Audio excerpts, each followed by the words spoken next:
শহর বলে একটা শহর আছে। ওই শহরে একজন মানুষের বাড়িতে বাদরের খুব উৎপাত। আপনারা বাদর দেখেছেন? বাদর খুব উৎপাত করে।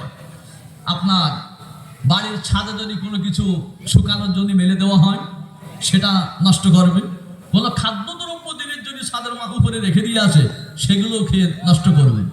এইরকম উৎপাত থেকে বাঁচার জন্য মিয়া বিবি দুজনে যুক্তি করে কোনো ফল আসে নাই, কেমনে তাড়ানো যায় পরামর্শ করে ফেল। শেষমেশ দুজনা চিন্তা ভাবনা করলো যে এই বাদরকে যদি তাড়াতে হয় এর একটাই উপায়, বাদরগুলোরে মেরে ফেলতে হবে। কেমনে মারা যায়? কেতাবের মধ্যে লেখা হয়েছে মিয়া বিবি দুজনে মিলে যুক্তি পরামর্শ করে ফয়সালা করলো যে আটার সঙ্গে বিষ মিশিয়ে ছোট ছোট খামির বানিয়ে ছাদের উপরে রেখে দেওয়া হবে। বাদরের দল ওরা যখন আসবে তখন ওই খামিরগুলো খাবে, এক একটা বাদর সব একের পর এক মরে যাবে। বাদরের উৎপাত থেকে আমরা রেহাই পাব। মিয়া বিবি তাদের আলোচনা সাপেক্ষে ঠিক তদ্রূপভাবে আটার সঙ্গে বিষ মিশিয়ে ছাদের উপরে ছোট ছোট খামির বানিয়ে রেখে দিল। তারপরে দুজনা ঘরের মধ্যে আপনার গিয়ে জানালা দিয়ে দেখছে যে বাদরগুলো কি করে। দেখতে পেল হঠাৎ করে একটা বাদর চলে এলো। আমি কেতাবটি পড়ছি, কোনো গল্পের কথা বলছি না। একটা বাদর এলো। ওই বাদরটি যখন এলো খামিরের পাশে শুকলো, খামিরগুলো শুকলো, শুকে পাশে বসে আছে, খাইলো না। তার পিছনে যখন আবার বাদরের দল এলো তখন সমস্ত বাদরের কানে কানে যেন কি বলে এলো, কোনো বাদরকে বলো না, সকলে বসে আছে। তারপরে প্রথম যে বাদরটি এসেছিল ওই বাদরগুলো, ওই বাদরটা সেখান থেকে আপনার জঙ্গল দিকে চলে গেল। জঙ্গলে গিয়ে এক গোছা পাতা নিয়ে এলো, এক গোছা পাতা। এই পাতা নিয়ে এসে প্রত্যেকটি বাদরের হাতে একটা দুইটা করে দিল, নিজেও রাখলো।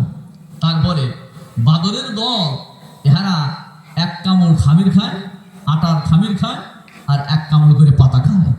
এমনই ভাবে সমস্ত খামিরগুলো খেয়ে শেষ করে দিল, পাতাগুলোও খেয়ে শেষ করে দিল। একটা বাদরও মরল না। মিয়া বিবি অবাক হয়ে গেল যে কোনো বাদরও মরল না। আপনি চিন্তা করে দেখুন যে বাদরের মধ্যে এই বুদ্ধি কে দিয়েছেন? এই জন্য বলুন, কে দিয়েছে? সৃষ্টির দিকে লক্ষ্য করুন, তারাকে খুঁজে পেয়ে যাবেন। আমার ভাইয়ের আল্লাহ রাব্বুল আলামিন বলেন, আল্লাহুল্লাযী খালাকাকুম সুম্মা রাযাকাকুম সুম্মা ইউমীতুকুম সুম্মা ইউহয়ীকুম। তিনি রব, যিনি তোমাদেরকে সৃষ্টি করেছেন, আবার তিনি তোমাদেরকে রুজি দান করেছেন, আর তিনি তোমাদেরকে মৃত্যু দেন, আবার তিনি তোমাদেরকে দ্বিতীয়বার জীবিত করবেন। এই জন্য সকলেই চিল্লায় বলুন, গোটা পৃথিবীর সমস্ত মখলুকাতকে কে সৃষ্টি করেছেন? আর ওদের বলুন, কে সৃষ্টি করেছেন? সকলকে রুজি দান করেন কে? হায়াতের মালিককে, মওতের মালিককে, সম্মান দেওয়ার মালিককে, সম্মান ছিনায় নেওয়ার মালিককে। ফাআলুল লিমা ইউরিদ, যার ইচ্ছা তাই করেন। কারো কাছে কৈফিয়ত দেওয়ার প্রয়োজন আল্লাহ লাগে না। লাগে? কোরআনে কারীমের মধ্যে আল্লাহ রাব্বুল আলামিন বলেন, কুল ইন্নামা আমরুহু ইযা আরাদা শাইআন আইয়াকুলা লাহু কুন ফায়াকুন। হে নবী, আপনি বলে দেন, আমার আল্লাহ যখন কোনো কিছু করবার জন্য ইরাদা করেন, ইচ্ছা করেন, আল্লাহ পাক শুধু মুখ দিয়ে বলবেন, আল্লাহ পাক শুধু অর্ডার করবেন, হও, সঙ্গে সঙ্গে সেটা হয়ে যায়। যায় কিনা আমার ভাইরা? আল্লাহ রাব্বুল আলামিন তিনি মানুষকে সৃষ্টি করেছেন। একবার লক্ষ্য করুন কেমন করে মানুষকে সৃষ্টি করেছেন। এককালে আমি আপনি কে হয়েছিলাম না। আমার আপনার বয়স যদি 20 বছর হয়, 10 বছর হয়, 40 বছর হয়, 30 বছর হয়, 50 বছর হয়, 50 বছর পূর্বে কিন্তু আপনি ছিলেন না। 20 বছর পূর্বে কিন্তু আপনি ছিলেন না। 10 বছর পূর্বে কিন্তু আপনি ছিলেন না। একটা কাল এমন ছিল যে জমানায় আমার আপনার কোনো উল্লেখযোগ্য ছিল না। ছিল? আল্লাহ পাক বলেন, হাল আতা আলাল ইনসানি হিনুম মিনাদ দাহরি লাম ইয়াকুন শাইয়াম মাযকুরা।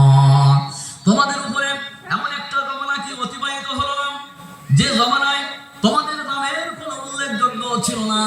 আমি তোমাদেরকে সৃষ্টি করেছি। কেমন করে সৃষ্টি করেছি? আল্লাহ পাক সমস্ত কথাগুলো কোরআনে কালিমার মধ্যে খুলে খুলে বর্ণনা করেছেন। আল্লাহ পাক বলেন, ফালিয়ানজুরিল ইনসানু মিম্মা খুলিক খুলিকা মিন মাইন দাফিকিন ইয়াখরুজু মিন বাইনিস সুলবি ওয়াত তারাইব। আল্লাহ পাক বলেন, বান্দারা তোমরা কি লক্ষ্য করো নাই কি জিনিস দিয়ে আমি তোমাদেরকে সৃষ্টি করেছি?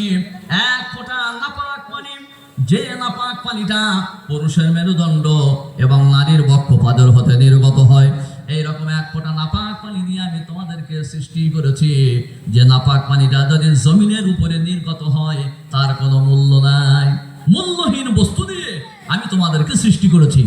শরীরের বৈজ্ঞানিকরা বলে, তাফসীরের মধ্যেও লেখা আছে, নারীর পুরুষের মেরুদণ্ড আর নারীর বক্ষপাদর হতে যে নাপাক পানিটা নির্গত হয়, এই এক ফোঁটা নাপাক পানি যখন মায়ের রেহেমে পৌঁছায় 40 দিন পেরিয়ে যাইবার পর সেটা রক্তই পরিণত হয়। সুবহানাল্লাহ বলেন। আবার 40 দিন পেরিয়ে যাওয়ার পর ওই রক্তটাকে একটা মাংসপিণ্ডে পরিণত হয়। তারপরে আবার 40 দিন পেরিয়ে যাইবার পর ওই মাংসপিণ্ডের উপরে আল্লাহ রাব্বুল আলামিন মানুষের আকৃতি দান করেন। আমার বন্ধুগণ, কত সুন্দর করে মানুষের আকৃতি দান করেন। এই নিয়ামতের কথা ইনশাআল্লাহ আল্লাহ পাক চাইলে সেদিনে বলবো। আজকে আল্লাহ